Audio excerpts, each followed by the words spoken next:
Hi students, myself Sonu, assistant professor economics government college Hathin.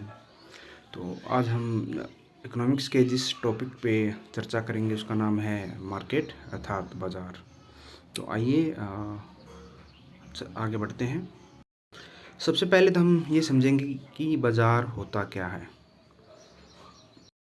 जब आप यहाँ देख रहे हो कि आम बोलचाल की भाषा में बाज़ार शब्द का प्रयोग किसी उस विशेष स्थान के लिए, ध्यान दीजिए, विशेष स्थान के लिए किया जाता है जहाँ किसी वस्तु के क्रेता और विक्रेता आपस में मिलते हैं। अर्थात जिसको एक कोई विशेष स्थान होता है, जैसे कि हम बोलते हैं कि मार्केट जा रहे हैं, फलानी चीज़ ले रहे हैं, तो वहाँ क्या होता है, विक्रेता होते हैं चीज़ें बेचने वाले और हम क्रेता।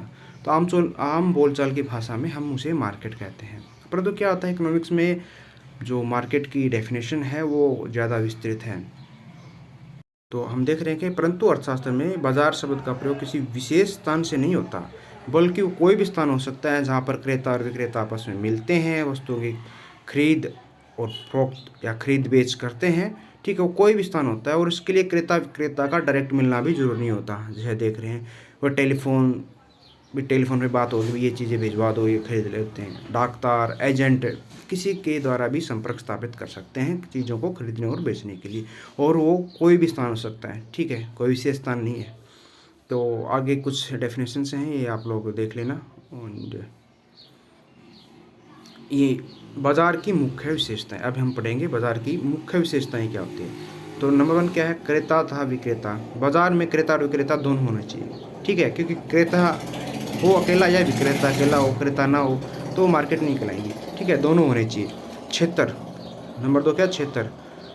तो बाजार से विपरीत उस सारे क्षेत्र से होता है जिसमें क्रेता और विक्रेता फैले होते हैं और उनमें संपर्क पाया जाता है। ठीक है, एक वस्तु, ये चीज़ ध्यान देना कि अर्थशास्त्र में प्रत्येक वस्तु का अलग बाजार होता है। जैसे कि जितनी भी वस्तु होंगी उतने बाजार होगा। जैसे कि गेहूं है तो गेहूं का बाजार अलग कहलाएगा, बाजरा है, वो साबुन है, कोई भी हो, हर चीज़ का एक अलग बाजार होता है।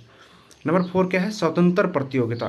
तो बाजार में क्रेताओं और विक्रेताओं में प्रतियोगिता स्वतंत्र होनी चाहिए, तभी क्रेता वस्तु सस्ती और विक्रेता महंगी बेचना चाहेगा। ठीक है, उनमें स्वतंत्रता होगी तो क्या होगा, क्रेता चाहेगा, जो खरीदार है, बायर है, वो चाहेगा कि मेरे को चीज़ सस्ती मिले, और जो सेलर है वो क्या चाहेगा कि उसका प्रॉफिट ज़्यादा हो, उसकी चीज़ महंगी मिले। तो उनमें कंपटीशन पाया जाएगा। ठीक है, तो एक ऐसी कीमत फिक्स हो जाती है कि थोड़ा क्रेता सस्ती करना चाहेगा, भी सस्ती हो, वो महंगी चाहेगा, तो दोनों थोड़ा इलास्टिक हो जाएंगी और एक ऐसी प्राइस स्थापित हो जाएगी जो न तो क्रेता चाह रहा था वो है, न जो विक्रेता चाह रहा था वो है। ठीक है, तो एक मतलब क्या है, कीमत की एक होने की प्रवृत्ति हो जाएगी। जैसे कि मान ली कोई वस्तु है, क्रेता चाह रहा है कि मैं 80 रुपये में खरीदूँ, विक्रेता चाह रहा है मैं 100 रुपये में बेचूँ, तो ठीक है, तो उनमें कंपटीशन रहेगा ना, तो फिर वो ऐसे हो जाएगा कि वो 90 के आसपास, 85 के आसपास ऐसी एक कीमत हो जाएगी जिसमें मतलब क्रेता की राजी है उस पर खरीदने के लिए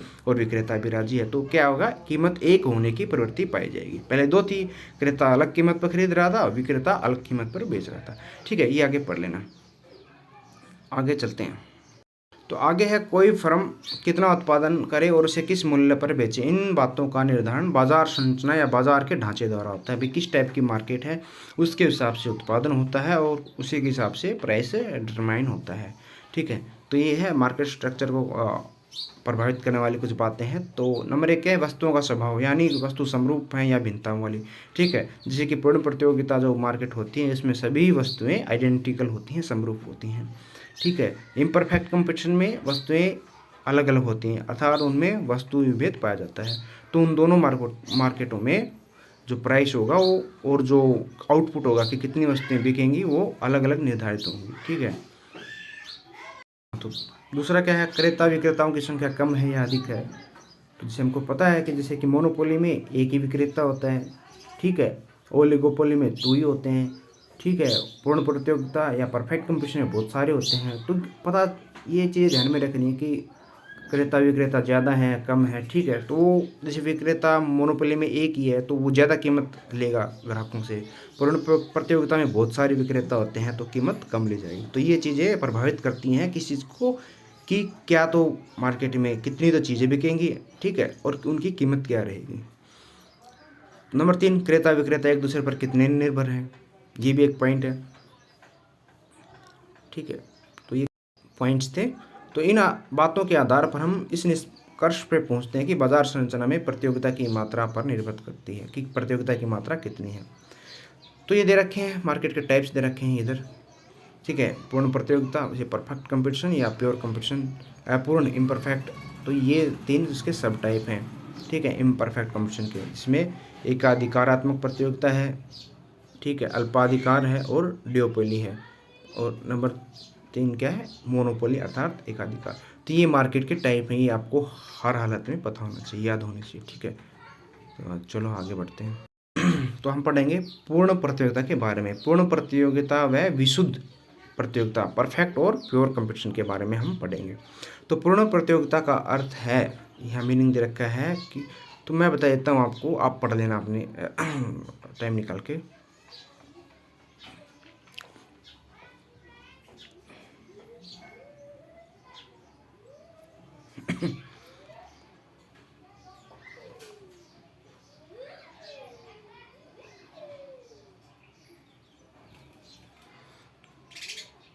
तो पूर्ण प्रतियोगिता क्या अर्थ है? पूर्ण प्रतियोगिता एक बाजार की एक स्थिति है, ठीक है, एक टाइप है मार्केट की जिसमें बहुत सारे बायर्स होते हैं, बहुत सारे सेलर्स होते हैं, ठीक है। तो उनमें बहुत ज़्यादा कंपटीशन पाया जाता है, इसलिए इस बाजार में वस्तु की एक ही कीमत पाई जाती है, ठीक है, न कि अलग अलग। उस कीमत पर क्रेता चाहे कितनी वस्तुएं खरीद सकता है और विक्रेता चाहे कितनी वस्तुएं बेच सकता है। हमने देखा है पूर्ण प्रतियोगिता में क्या होता है, वस्तुएं समरूप होती हैं, ठीक है, आइडेंटिकल वस्तुएं होती हैं इस मार्केट में, इसलिए उनकी कीमत भी सेम होती है, ठीक है, ये आप पढ़ लेना। हाँ, पूर्ण प्रतियोगिता में कोई भी क्रेता या विक्रेता व्यक्तिगत रूप से बाजार मूल्य को प्रभावित नहीं कर सकता, क्योंकि मार्केट में जो रेट है उसको एक सिंगल बायर या सिंगल सेलर उस रेट को प्रभावित नहीं कर सकता। कि सेलर बोले कि मैं अपनी चीज़ें नहीं बेचूंगा तो मार्केट में शॉर्टेज हो जाएगी चीज़ों की, चीज़ें महंगी हो जाएंगी, ऐसा नहीं होता, क्योंकि बहुत सारे उससे ऐसे बहुत सारे विक्रेता होते हैं। ऐसे कोई क्रेता सोचे कि मैं चीज़ नहीं खरीदूंगा तो एक्सेस हो जाएगी विक्रेता के पास चीज़ों की, तो उसको सस्ती बेचनी पड़ेंगी, ऐसा भी नहीं होता, ठीक है। कोई सिंगल क्रेता या विक्रेता, थोड़े बहुत क्रेता विक्रेता ना भी चीज़ को खरीदें बेचे तो भी उस प्राइस को वो कुछ ज़्यादा चेंज नहीं कर सकते, वो वही रहता है, ठीक है, जो मार्केट ने डिसाइड किया। तो ये दे रखे हैं प्रतियोगिता वाले बाजार की विशेषताएं या शर्तें, ठीक है, ये इसकी कुछ फीचर्स और कंडीशंस दे रखी हैं। तो पहला क्या है, वस्तुओं के क्रेताओं तथा विक्रेताओं की अधिक संख्या, ठीक है।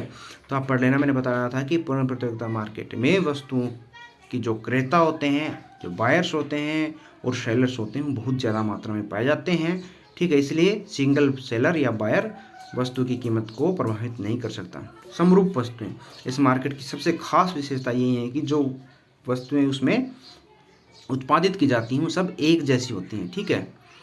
नंबर 3, प्रचलित मूल्यों की पूर्ण जानकारी। इसमें क्या होता है कि एक कंज्यूमर को पता होता है कि कोई वस्तु है, आइडेंटिकल वस्तु है, वो पूर्ण प्रतियोगिता मार्केट की, तो जो बायर होता है उसको पता होता है कि मार्केट में उस चीज़ की क्या कीमत चल रही है, ठीक है, वो उसके बारे में उसको नॉलेज होती है, इसलिए सेलर उससे ज़्यादा चीज़ें नहीं कर सकता। समझ लो कोई चीज़ है मार्केट में, उसका प्राइस 5 रुपये है, तो उसका कंज्यूमर को पता होता है कि 5 रुपये रेट है, इसलिए सेलर उसे न तो 6 ले सकता है न 7 ले सकता है, ठीक है। तो इसमें एक इसकी कंडीशन है कि पूर्ण प्रतियोगिता बाजार में प्रचलित मूल्यों की, जो मार्केट में जो प्राइस चल रहा है उसकी एक उपभोक्ता या कंज्यूमर को या बायर्स को जानकारी होती है, ओके। नंबर 4 है क्या है, फर्मों के स्वतंत्र प्रवेश व बहिर्गमन, ठीक है। तो क्या, free entry and free exit. तो क्या होता है इसमें, कभी भी नई फर्में आ सकती हैं मार्केट में, भाई उनको उत्पादन करना है तो, और कभी भी वो छोड़ के जा सकते हैं, ठीक है, पढ़ लेना।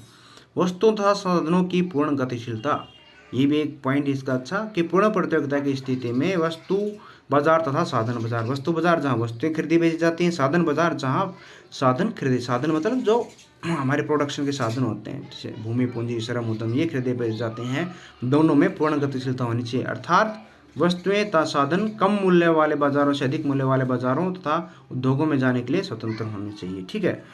क्योंकि साधनों की पूर्ण गतिशीलता होगी तभी क्या होगा, साधन समझ लो कि कोई साधन बिहार में काम कर रहा है, ठीक है, वहाँ पर सस्ती है लेबर, तो वो समझ लो हरियाणा में जाके काम करना चाहिए, वहाँ चाह रहा है, तो वहाँ उसकी लेबर महंगी है, अर्थात उसको ज़्यादा लेबर वेज मिलेगी। तो क्या है, इस टाइप के मार्केट में गतिशीलता होनी चाहिए कि जहाँ उसको ज़्यादा पैसे मिल रहे हैं लेबर को, ठीक है, या फैक्टर्स हैं जो भी, वो वहाँ जाकर काम कर सके, ठीक है। कृत्रिम प्रतिबंधों का अभाव।